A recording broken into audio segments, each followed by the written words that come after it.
Hello, everyone, and thank you very much for inviting me along to this plastic session of the Fashion Revolution conference. I'm sorry I can't be with you in person right now, but I'm looking forward to joining you on Sunday for the final day of the conference. Plastics and fashion is something that I've been working on for quite a long while. When I was thinking about this session, I was reflecting back on talking to the Sefton Park Women's Institute, probably about 2 years ago now, on this very issue. And you mightn't think about the Women's Institute as a particularly political organisation, but actually they can be very strong, very powerful, and very effective. And they have been running for some years now what they call the Plastic Soup campaign. And that's focused very much on the issue of microplastics, and microplastics being shed from clothes out into the environment, which I'm sure you'll be hearing a lot more about today. Now, this is something that has got a bit of attention in recent years. Marks to the National Trust, which the Times was reporting a year or so back, was actually going around looking for fleeces that wouldn't be shedding plastics into the environment for its staff. And there's a real issue here and a real problem when we think of lots of companies that are trying to do the right thing, potentially making fleeces, other materials out of recycled plastic bottles, PET bottles, PET bottles. But where does that plastic actually go?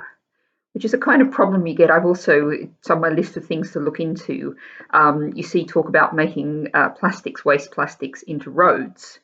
But what happens, of course, when that road surface is abraded and you end up with more microplastics? I think we have to acknowledge that plastics really is an issue.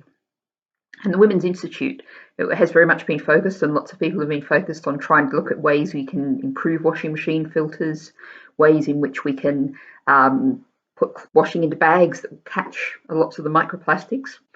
All of these things may sort of help ameliorate the problem, and I wouldn't say that we shouldn't do them.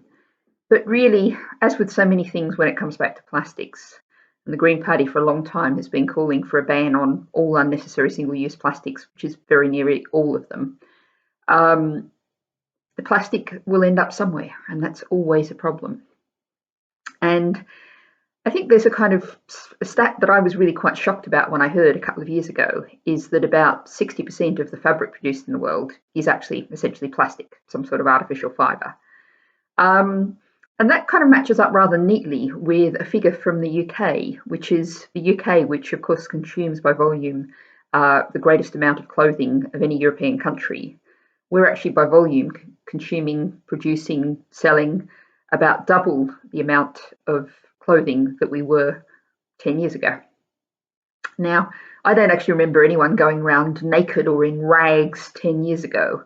So I think, we, without even trying, should be able to go back to half the level of volume of production that we have now.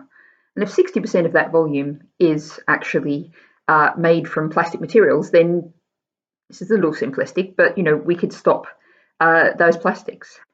So that's something I think to think about it, because that's what the Green Party, it's a position I often find myself in at events. And a couple of years ago at the Bonn Climate Talks, I was at the event that was the first ever official UN fashion event.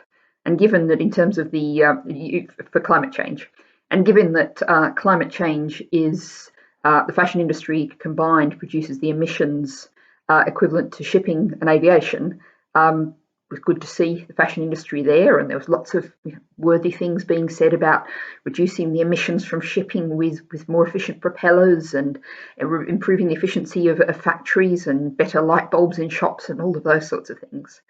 But I was the person who put my hand up and said, well, how about we talk about less clothing? And I'm reminded of something I read historically from 100 years or so ago. And I think this was something that was probably pretty widespread in something like the 1920s. Perhaps when you had your first job and worked for a while, you would perhaps, if you had a little bit of money, go to a tailor and get them to make up one really good suit. Beautifully tailored, made up from the highest quality materials.